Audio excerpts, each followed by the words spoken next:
Chapter 38. Partners. Ideally, the Mad Dogs would have kept the Salford boys contained inside the flat. The dealers could hardly have dialed 999 to report that their drugs had been robbed, and the cops would never even have known that a robbery had taken place. But the operation had spilled onto the street, and half a dozen Rudge Estate residents had called the cops. There was a dead man in a BMW and two more Salford boys in a mangled state on the pavement. The cops would also find the flat upstairs with the 5 hostages tied up in the living room. So whilst Sasha was glad to have nabbed a backpack stuffed with drugs and $100 grand in cash, he knew the cops would be sniffing around. None of the dealers would talk, but the cops put a lot more effort into a murder than a robbery, and the forensic team would pull the hard front to pieces. To cover their tracks, Sasha wanted everything burned. Everyone abandoned their gloves and masks inside the Honda, and once he dropped everyone off, Wheels took it straight to a breaker's yard. Within an hour of the raid, the interior was burned out and the metal shell had been squeezed into a tiny cube.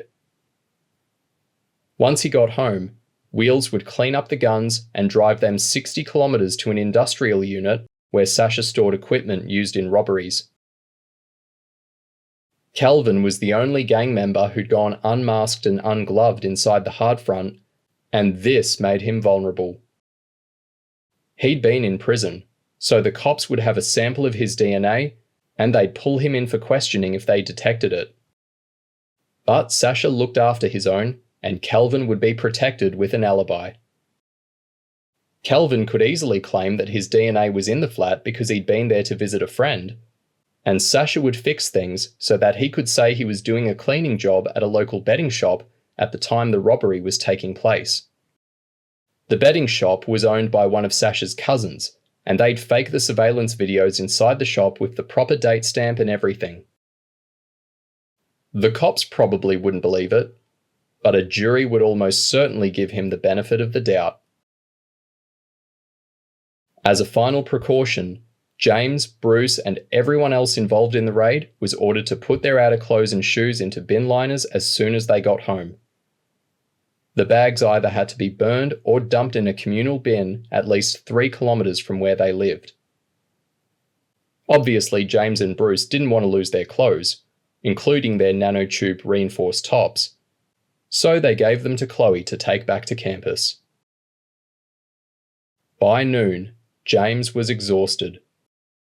All the running around in body armour had made him stink, but he ate too much to care and lay face down on his bed trying to catch up on his sleep. Bruce had managed some sleep the night before and couldn't resist tickling the sole of James's foot as he came back from the shower with a towel around his waist. "Oh, leave off," James moaned. "That was such a buzz," Bruce enthused. "When I threw that guy over my back, did you see how he looked when he was trying to hold on? It was like..." Bruce made a face, but James didn't bother pulling his head off his pillow to look. "You know, sometimes I wonder if you're entirely right in the head," James said. "A fight in the dojo is one thing, but you seriously messed that bloke up." "Why are you being such a misery?" Bruce asked as he rolled deodorant under his arms. James finally turned to look at his friend. "Bruce, do all the girls on campus think I'm an asshole because I cheated on Kerry?" "They talk about you," Bruce grinned. "Sometimes they slag you off. Sometimes they say you're cute. What matters is that they talk about you." James was baffled. "What do you want about?"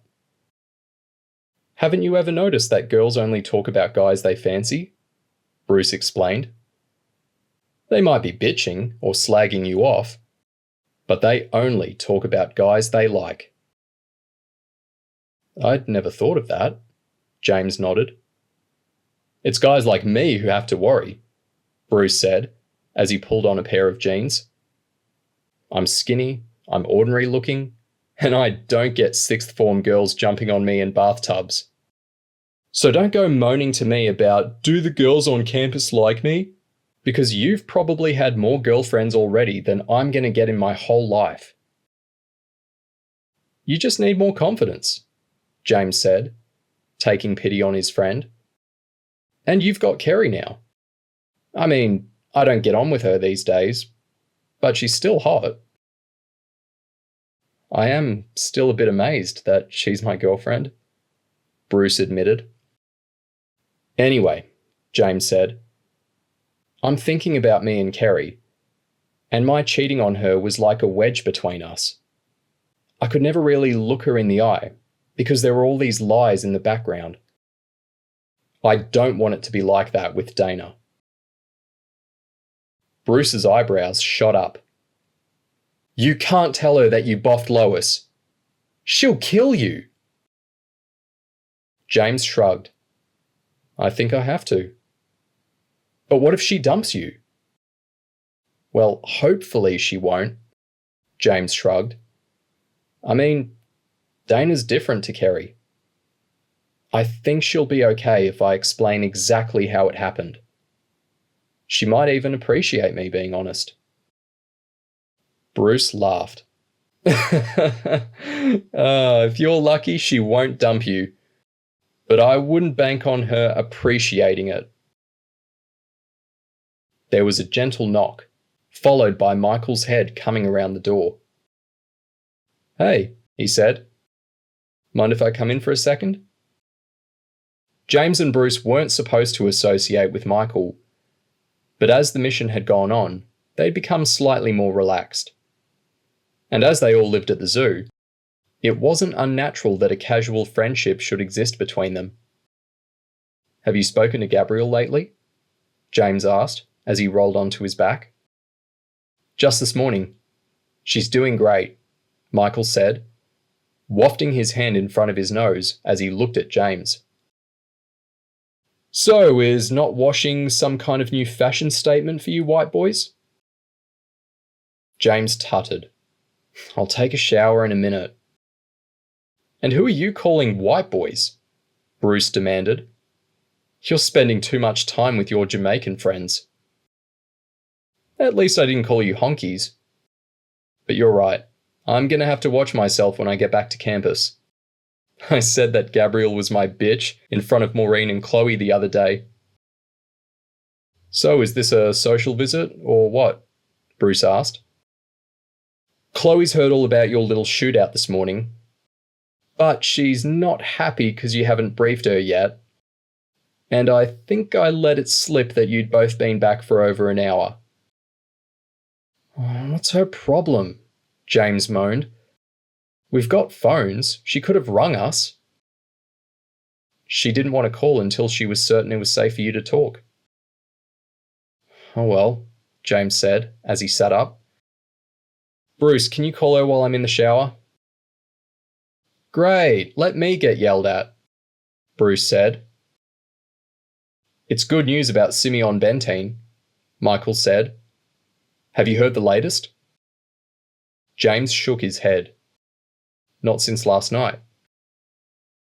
They've analysed the pattern of calls, and it seems that Sasha and Simeon are talking to each other at least once a day. They're going to record the calls for a couple of days, then they're going to pull Simeon in and threaten to drop him in it with Major D, if he doesn't play ball. James thought for a second. What about our cover? Chloe thinks we'll be fine, Michael said.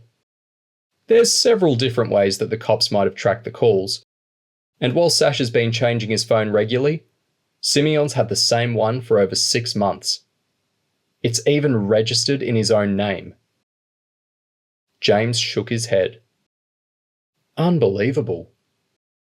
Yeah, but it's about time we had some luck on this mission, Bruce said.